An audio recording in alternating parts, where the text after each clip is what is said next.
Hoje nós vamos dar continuidade à nossa série de mensagens no livro do profeta Ezequiel. Se você tem acompanhado essa série de mensagens, você sabe que temos falado desse livro como um verdadeiro manual de sobrevivência no cativeiro. Como esse último hino que acabamos de cantar, precisamos ter em mente que enquanto caminhamos nessa terra, ainda não chegamos à nossa pátria. Somos peregrinos e esse mundo é um grande cativeiro. Nele sofremos aflições, nele sofremos tribulações, mas estamos caminhando para a nossa casa, para a nossa pátria celestial, a Nova Jerusalém. E enquanto caminhamos, precisamos saber como sobreviver nesse mundo, como não desanimar, como perseverar, como viver de maneira reta e justa diante de Deus.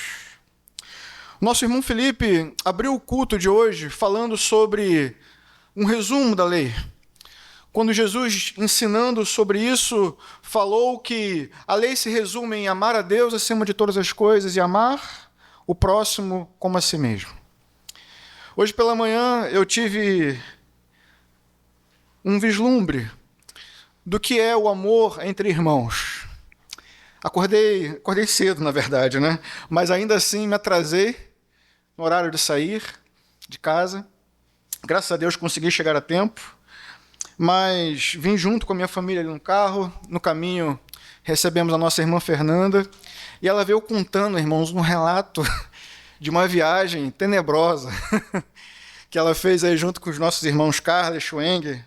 Brincadeira, uma viagem maravilhosa, mas com certeza uma viagem com grandes empecilhos, vários imprevistos, mas ainda assim um relato, irmãos, de satisfação de alguém que estava junto com os seus irmãos enquanto caminhava e passava por grandes dificuldades durante aquela viagem. Mas a gente sabe que nem sempre o nosso relacionamento entre irmãos é assim. Nem sempre tratamos as pessoas que estão perto de nós da melhor forma possível. Às vezes falhamos. Às vezes exageramos na dureza das nossas palavras. Às vezes nos falta paciência, falta misericórdia. E os nossos relacionamentos, o relacionamento entre irmãos, é tragicamente afetado. O tema da nossa mensagem hoje é o Deus que julga, um chamado à esperança e ao amor entre irmãos. E para isso eu queria te convidar a abrir a sua Bíblia no texto de Ezequiel, capítulo 25.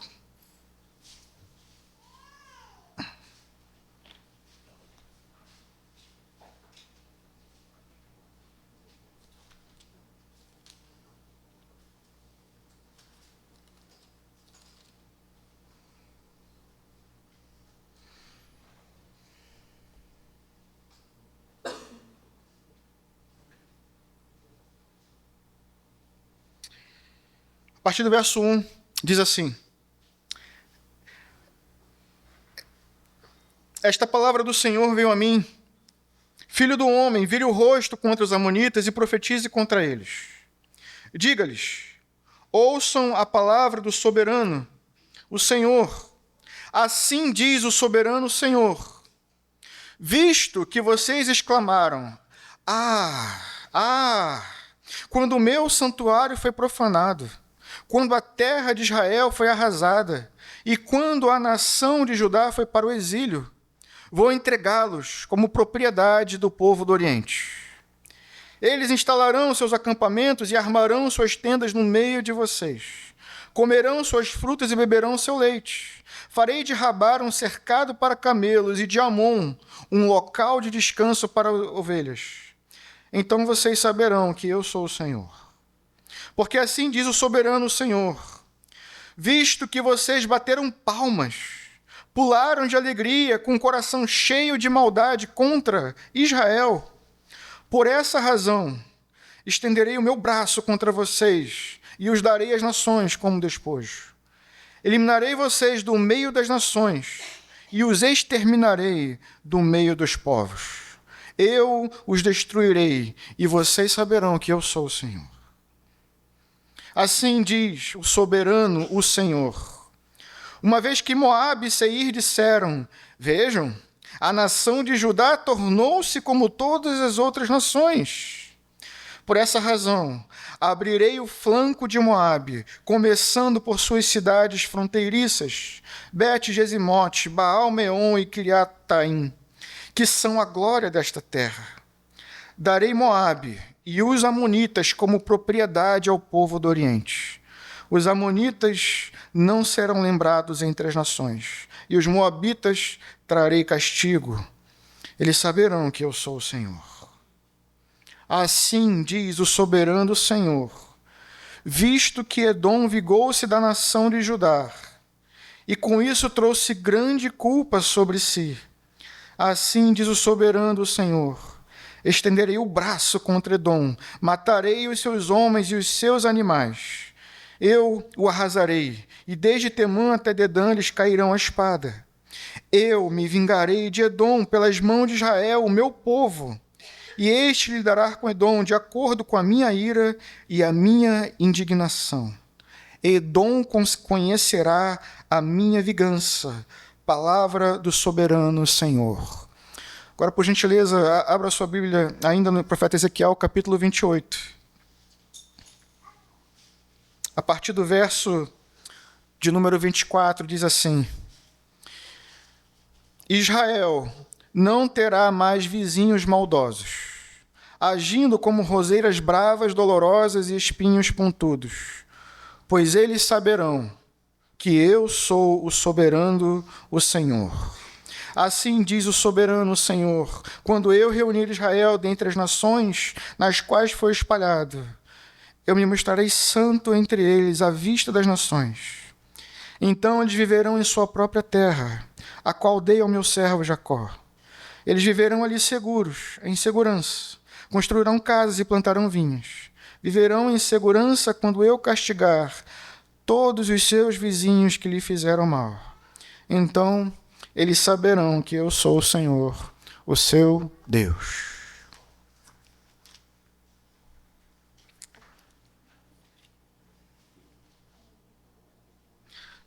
Você já teve algum problema com seu vizinho? Essa é uma pergunta difícil de responder, né? Eu sempre morei em condomínio, irmãos. Problema com vizinho é uma coisa comum para quem vive em condomínios, né? Mas deixa eu te perguntar isso de uma maneira séria. Você já teve problemas com seus vizinhos? Problemas com alguém próximo a você? Algum familiar? Irmãos, primos? Sogras? Bem, eu estou falando isso porque, obviamente, o texto que se coloca diante de nós apresenta Israel, irmãos, como uma nação vivendo em um grande quintal. E nesse grande quintal existem vários vizinhos. Você sabe que Israel foi libertada da escravidão do Egito e foi conduzida por Deus até a terra prometida. E a terra era boa, uma terra descrita como uma terra que mana leite e mel.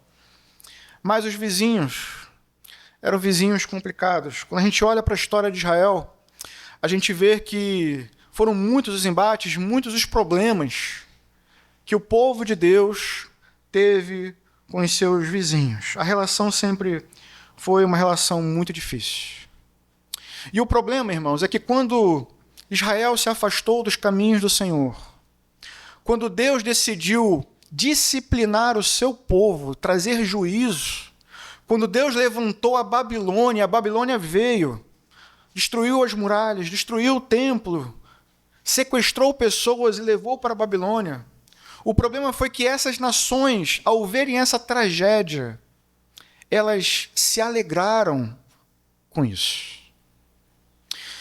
Do capítulo 25 até o capítulo 32, o profeta Ezequiel vai apresentar uma série de juízos contra várias nações.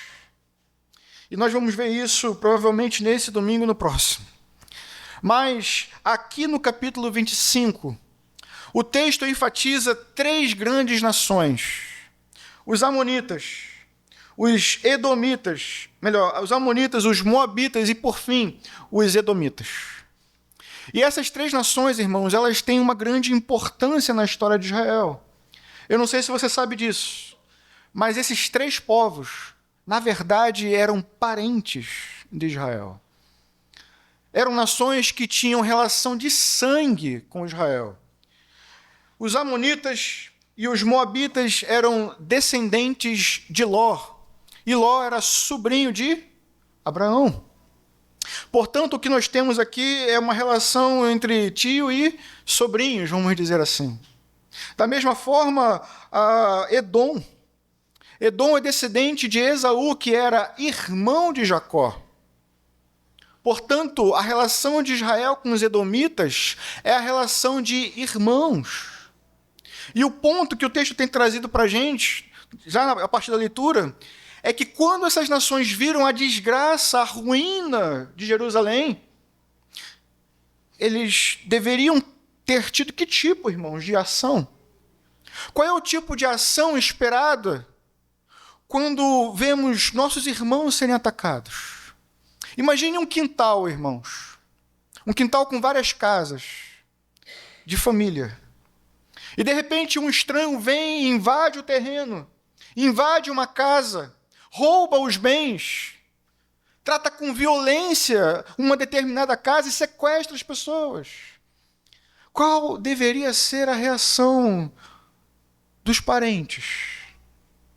Deveriam agir com compaixão?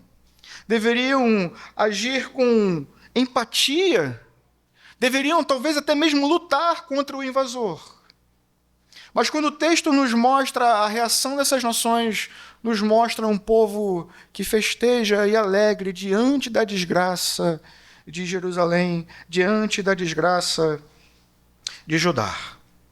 Por isso, a primeira coisa que o texto nos mostra, do versículo 1 ao versículo 7, é o juízo de Deus contra os amonitas por causa da sua alegria insolente.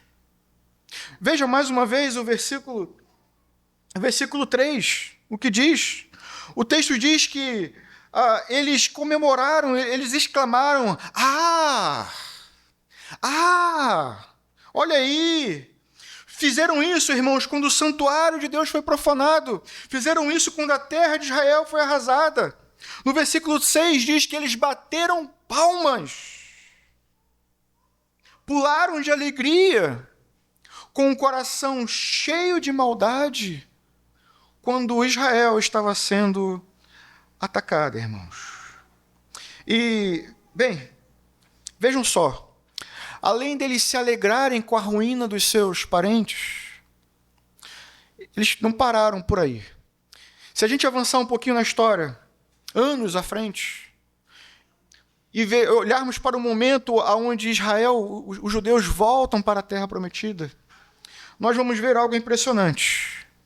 Esse povo não ficou apenas alegre com a queda de Jerusalém, mas fez de tudo que estava ao seu alcance para impedir que os judeus restaurassem a sua posição em Jerusalém.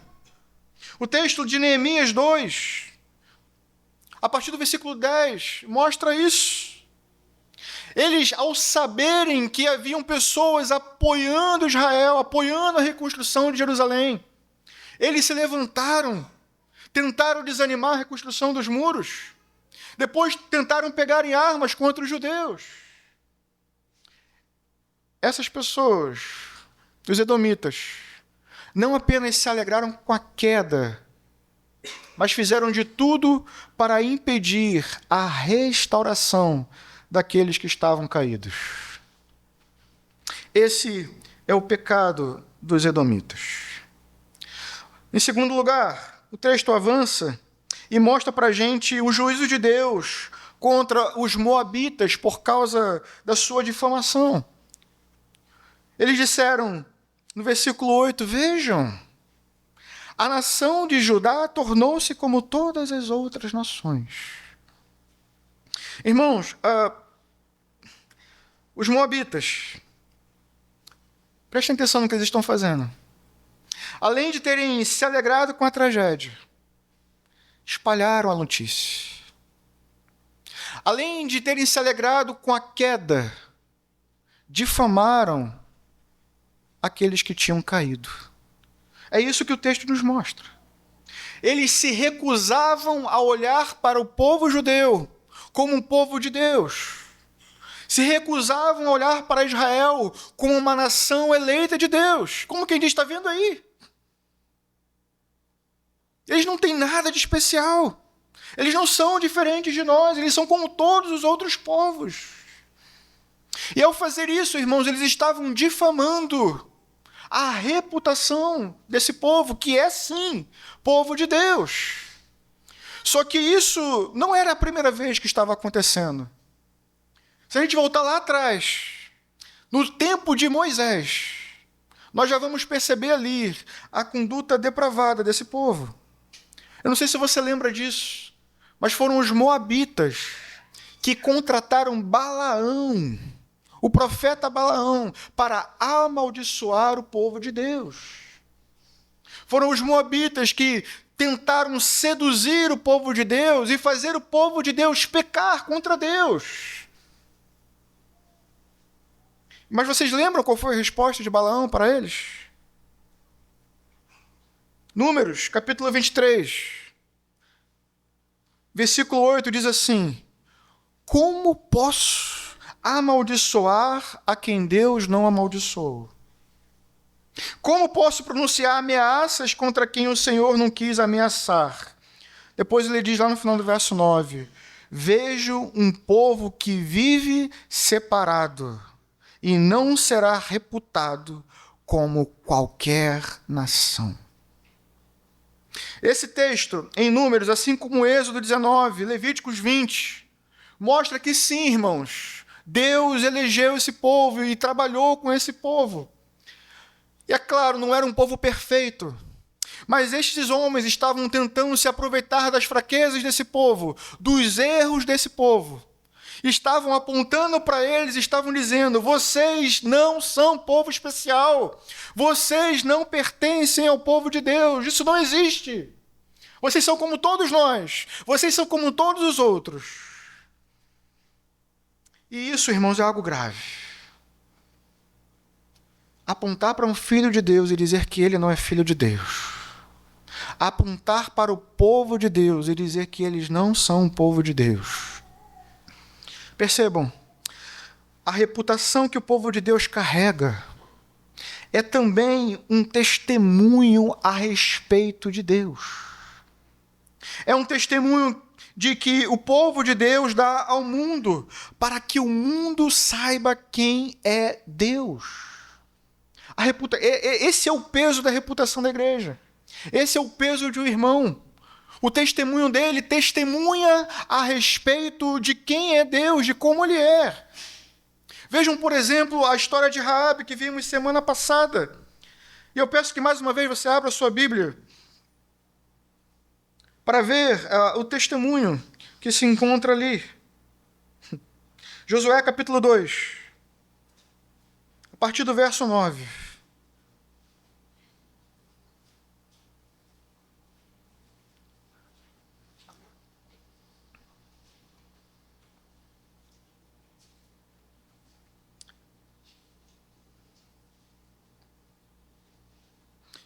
Olha o testemunho que essa mulher dá a respeito do povo de Deus e de Deus. Olha o que ela diz: sei que o Senhor lhes deu esta terra. Versículo 10. Pois temos ouvido como o Senhor secou as águas do Mar Vermelho perante vocês, quando saíram do Egito, e o que vocês fizeram a leste do Jordão, com Seom e Og, os 2 reis amorreus que vocês aniquilaram. Quando soubemos disso, o povo desanimou-se completamente, e por causa de vocês, todos perderam a coragem. Pois o Senhor, o seu Deus, é Deus em cima nos céus e embaixo na terra. A reputação do povo de Deus, irmãos, é uma reputação que começou a ser construída quando Deus, com mão forte, libertou o seu povo da escravidão do Egito. Uma reputação que se espalhou entre os povos, de que Deus abriu o mar para o seu povo passar, que Deus sustentou o seu povo no deserto, proveu tudo o que eles precisavam, que libertou eles dos seus inimigos. uma reputação do agir de Deus por meio do seu povo e no meio do seu povo, que chegou aos ouvidos dessa mulher. E agora ela aponta para esse testemunho e reconhece não apenas quem Deus é, mas reconhece o povo de Deus, como povo de Deus. Percebam então quão grave é atacar a igreja do Senhor, ferir a reputação do povo de Deus, porque eles, irmãos, nós, por meio de nossas vidas, damos ao mundo também um testemunho do que Deus fez e tem feito em nossas vidas. Não é isso que dizemos? Olha o que Deus fez por mim. Olha o tamanho do seu amor. Olha o tamanho da sua graça. Olha o tamanho da sua misericórdia. Olha como ele trata o seu povo, como ele é provedor, como ele é paciente, como ele é justo, como ele é bondoso. E como que o mundo vê isso? Vê isso na vida da igreja. Qual é o grave pecado dos amonitas, irmãos? Eles queriam apagar essa história. Eles queriam que essa história do agir de Deus na vida do seu povo e por meio do seu povo caísse no esquecimento. Mas a história do povo de Deus é também a história de Deus. E veja qual é justamente a sentença que é dada a eles. Versículo 10, lá no finalzinho. Os amonitas não serão lembrados. Deus fará a sua justiça, retribuirá cada nação, cada vizinho do povo de Deus que tratou com injustiça o povo de Deus, com a sua justa medida. Aqueles que se levantaram, aqueles que se alegraram com a queda do povo de Deus, aqueles que queriam que a história do povo de Deus fosse apagada, a história deles é que será apagada. O texto avança, irmãos. E por fim, o texto nos mostra o juízo de Deus contra os edomitas a partir do verso 12. Me acompanhe na leitura do texto. Eu quero ler especificamente o texto de Edom, porque os edomitas, melhor dizendo, eram como irmãos. Então é um texto que fala mais ainda conosco. Visto que Edom vingou-se da nação de Judá. Em outras palavras, visto que Edom vingou-se dos seus irmãos, e com isso trouxe grande culpa sobre si, assim diz o soberano Senhor: estenderei o meu braço contra Edom e matarei os seus homens e os seus animais. Arrasarei desde Temã até Dedã, e eles cairão à espada. Eu me vingarei de Edom pelas mãos de Israel. Irmãos, como eu acabei de dizer, os edomitas eram descendentes de Esaú, irmãos de Jacó. De Jacó vieram as 12 tribos de Israel, e por isso os edomitas são irmãos de Israel, irmãos dos judeus. Mas durante o dia da tragédia, durante o dia em que Jerusalém foi invadida e caiu, os edomitas, irmãos, não agiram como irmãos.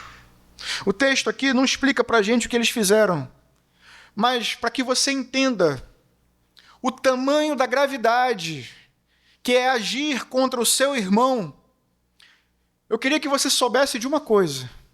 Existe um livro inteiro na Bíblia, um livro inteiro dedicado para falar do pecado de Edom. O livro inteiro para falar de um irmão que maltrata outro irmão. E, bem, a gente precisa ler esse texto. Se encontra em Obadias. Abra sua Bíblia, mais uma vez. Vamos todos fazer a leitura a partir do verso 10.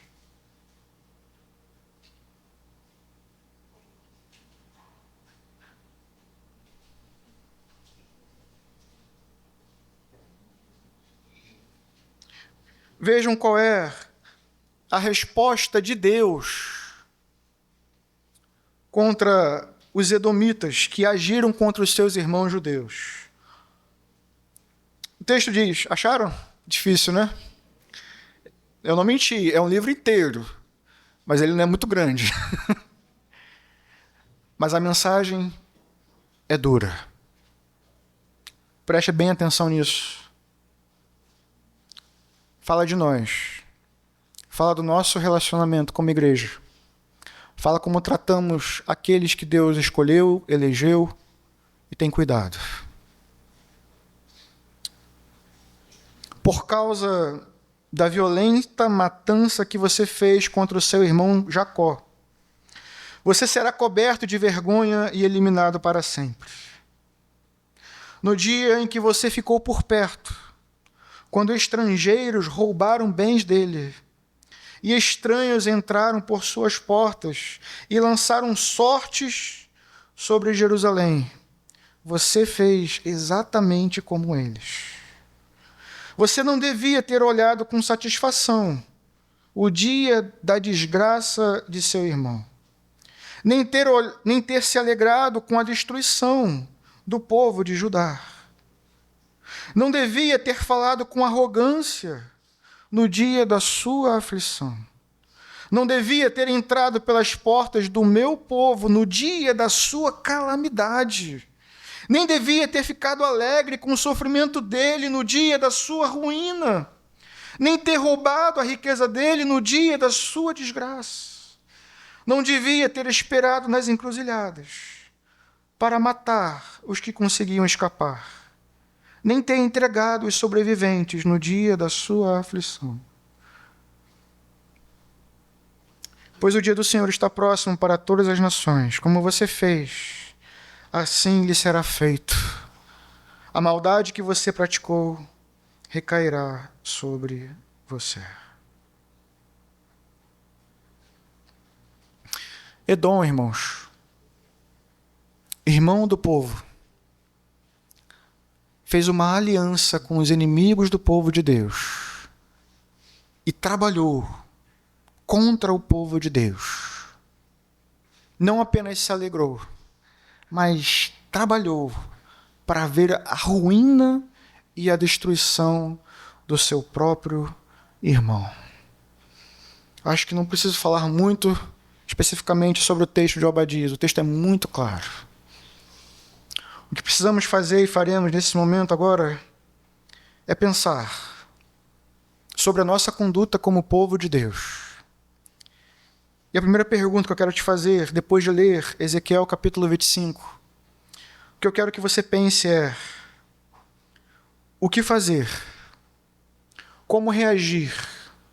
Como lidar quando coisas terríveis acontecem no quintal do seu vizinho? O que fazer quando coisas terríveis acontecem no quintal do seu irmão? Eu não sei se você entendeu a pergunta, mas eu vou explicar. É muito natural que a nossa primeira reação ao ler esse texto seja se colocar no lugar dos judeus. É muito natural que, ao ler esse texto, a sua primeira reação seja se colocar ao lado daqueles que foram alvos de injustiça, que foram maltratados pelos seus vizinhos, por aqueles que estavam ao redor. Mas antes disso, eu penso que devemos avaliar se não somos nós, se não sou eu e se não é você que está cometendo o crime.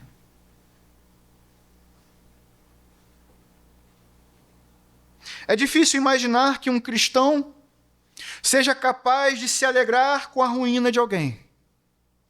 É difícil imaginar que um cristão seja capaz de se opor à restauração de alguém que caiu.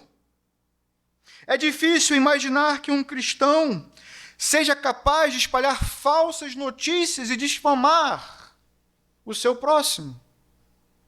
É difícil imaginar que um cristão seja capaz de agir contra os seus irmãos.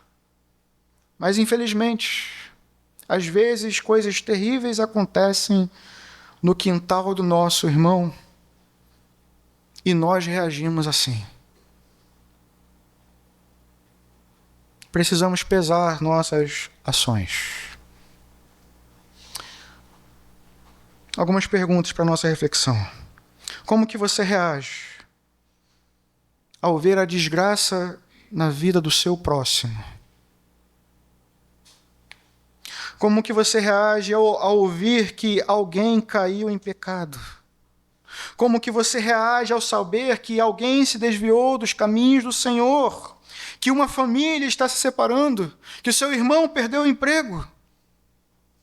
Será que o seu coração se enche de compaixão? Será que há espaço para o perdão em nossos corações? Você realmente se compadece com a dor do seu irmão, do seu próximo? Ou será que a ruína e a desgraça que atingiu o outro viraram piada para você? O seu coração se enche de alegria ao ver a desgraça e a tragédia no terreno do vizinho, na vida do seu irmão? Parece mentira, irmãos. Mas algumas famílias estão sendo arruinadas e tem cristão rindo. Algumas igrejas estão sendo arruinadas por falsos mestres, falsas doutrinas, e tem cristão rindo. Há uma página chamada Fuxico Gospel, que promove a desgraça no terreno do vizinho. E é inadmissível que um cristão olhe para a igreja de Cristo sendo difamada, para o nome de Cristo sendo blasfemado, para pessoas que estão sendo enganadas por falsas mensagens, falso evangelho, e ria, e curta, e compartilhe essas coisas. Você deveria chorar, lamentar a tragédia que está acontecendo com a igreja no Brasil. Não rir, mas curtimos e compartilhamos a desgraça. Quando ouvimos a notícia de alguém que caiu em pecado, compartilhamos como verdadeiros fofoqueiros. Como se o Fuxico Gospel fosse gospel de verdade. Isso é uma abominação. Não ria, não se alegre, não faça da desgraça do terreno do seu vizinho motivo de entretenimento. É uma desgraça. A casa dele está caindo. A família está se separando. A igreja está se afastando dos caminhos do Senhor. A igreja deveria estar de joelhos, orando pela restauração desses que estão caídos. Irmãos,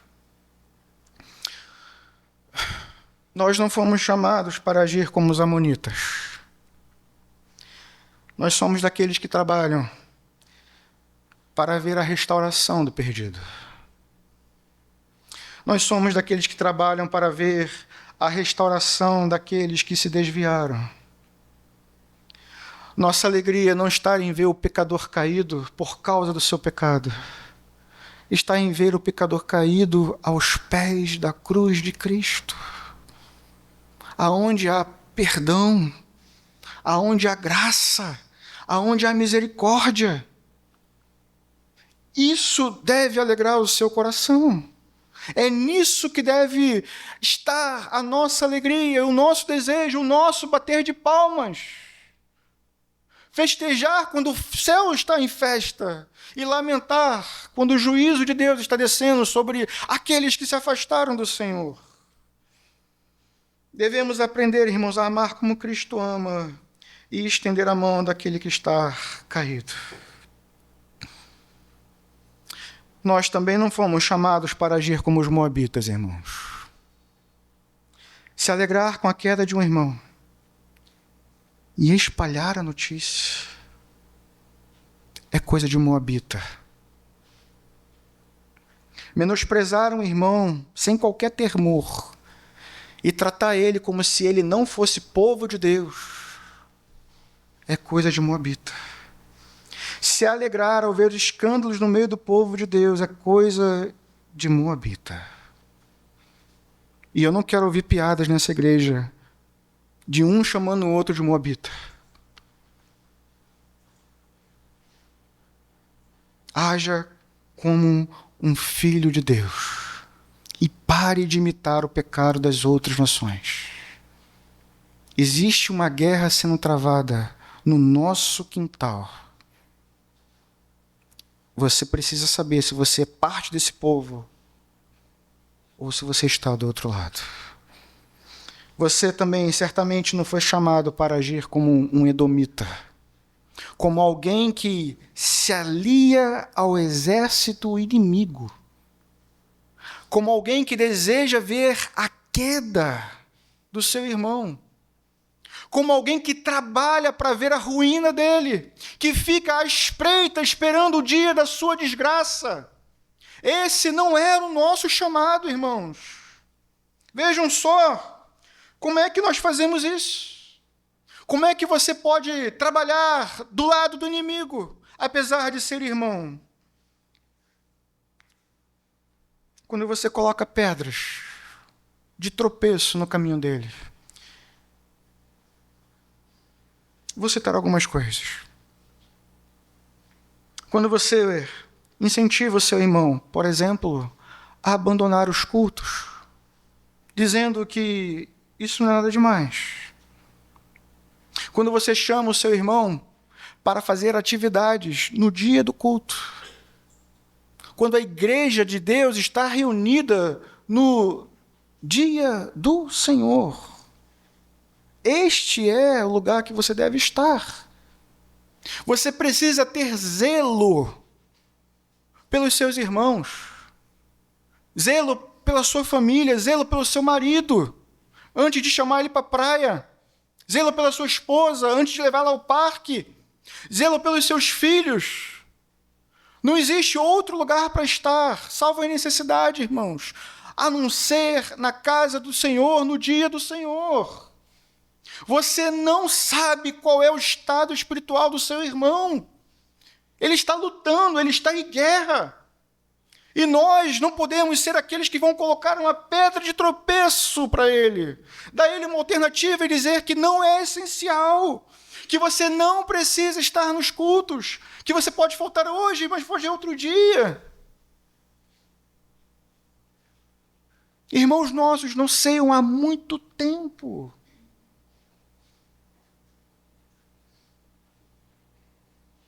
A gente precisa trabalhar para a edificação e não para a ruína, irmãos. Não incentive e nem promova conversas imorais. Isso é colocar pedra de tropeço na vida do seu irmão. Não incentive o seu irmão a frequentar ambientes, sejam eles físicos ou até mesmo virtuais, que podem tornar ele uma presa fácil para os laços do inimigo. Trabalhe para ver a edificação na vida do seu irmão. Não incentive irmãos e irmãs a entrarem em julgo desigual.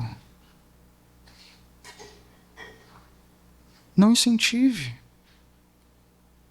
Só Deus sabe os problemas que existem no casamento de dois cristãos. Imagine em julgo desigual, aonde um vai pensar em piedade e o outro não vai, aonde um vai pensar em santidade e o outro não vai, aonde um vai querer a igreja e o outro não vai. Não é isso o que devemos desejar para os nossos filhos.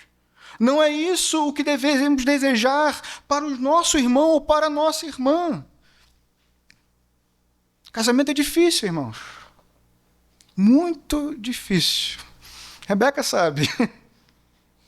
É difícil, mas fica mais leve quando tem outra pessoa sendo trabalhada pelo Espírito Santo de Deus, que aprende a abrir mão, que aprende a ser manso, que aprende a perdoar como Cristo perdoou.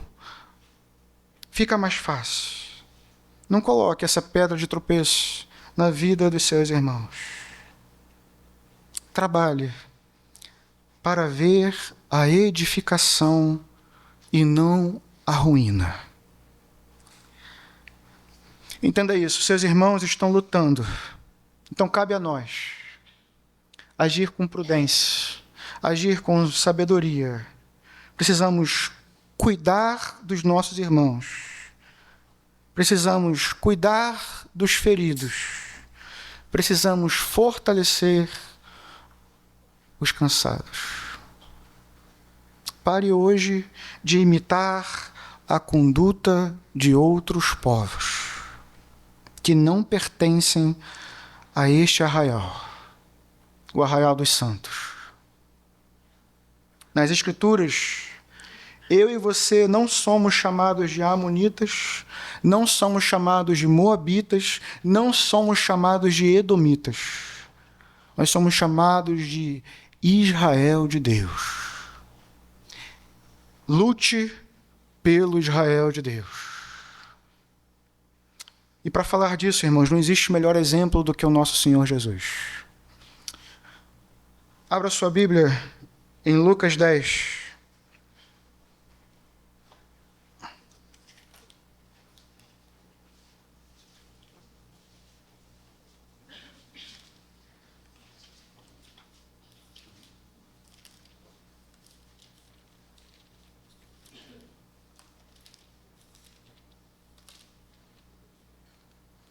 Nosso irmão Felipe quase leu esse texto. De graças a Deus que ele parou em Mateus.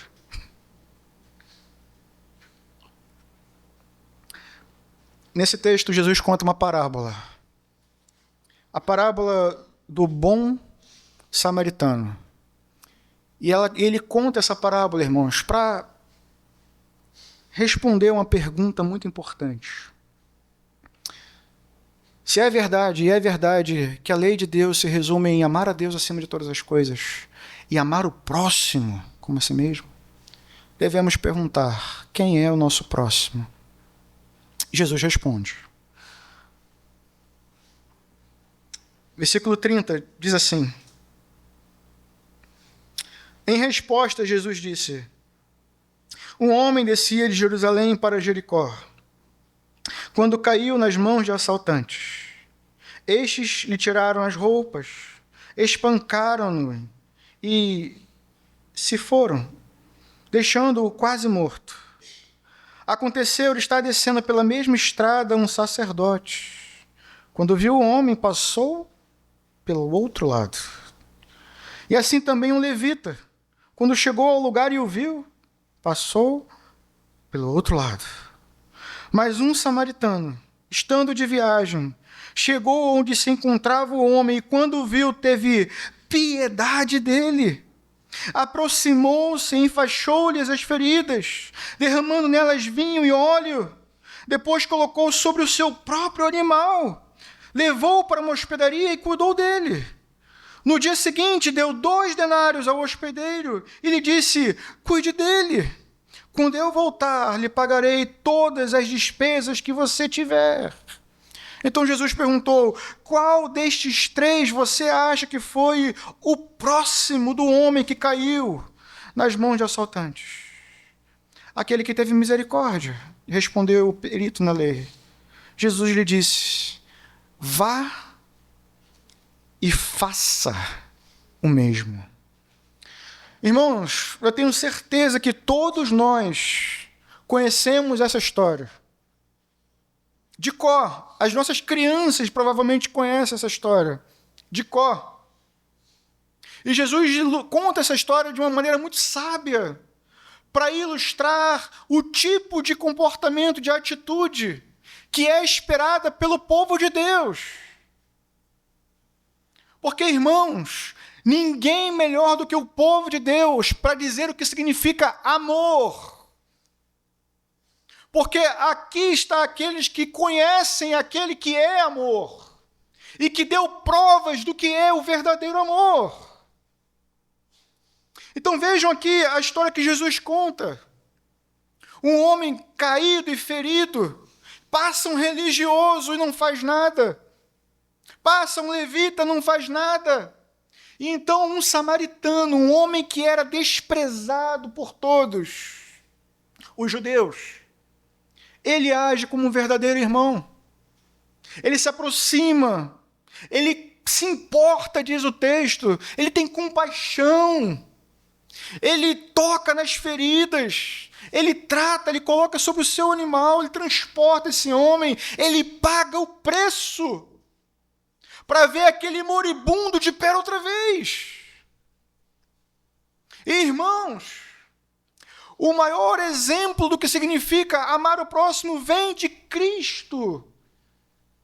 Porque nós éramos esse moribundo, os impuros, que estavam caídos, depois de termos sofrido os ataques do diabo, do pecado. Mas vejam como Deus prova o seu amor.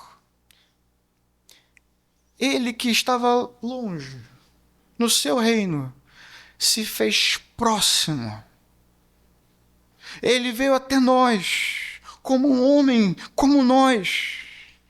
E sendo plenamente Deus, morreu na cruz por nós, a fim de que os nossos pecados fossem perdoados, a fim de que a nossa rebelião fosse pacificada, a fim de que estrangeiros pudessem entrar no reino de Deus e fazer parte do reino de Deus, de que órfãos pudessem mais uma vez serem feitos filhos do Altíssimo. Foi isso o que Cristo fez pelo seu povo. E nada menos do que isso deve ser feito pela igreja. Porque nós fomos alvos desse amor. Nós fomos alvos dessa graça. Nós somos constantemente alvo da misericórdia de Deus. Então, como pode você não tratar com misericórdia o seu irmão? Com paciência, com graça, com amor? Como pode você colocar pedra de tropeço?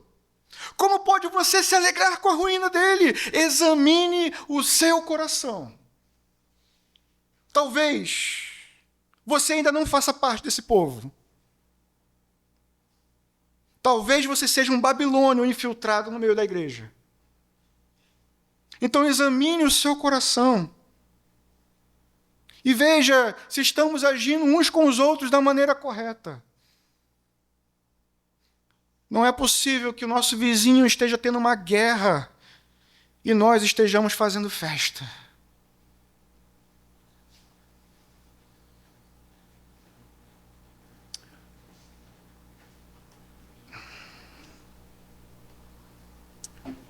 O exemplo vem dele. Os judeus foram maltratados pelos seus irmãos. Jesus foi maltratado pelo seu povo. E ainda assim morreu pelo seu povo. Pode ser que você esteja sendo atacado. E pode ser que o seu vizinho esteja somando forças do outro lado. Apesar disso, temos ainda o exemplo de Cristo. Se a guerra é no seu quintal, olhamos mais uma vez para Ele, que apesar de ter sido traído, apesar de ter sido rejeitado, apesar de ter sido caluniado, apesar de tudo isso, morreu pelo seu povo. Não somos chamados à vingança, somos chamados ao amor. Ninguém tem maior amor do que aquele que dá a vida pelos seus amigos. Aqui está a sua família os seus amigos, os seus irmãos. Aprenda a morrer por ele.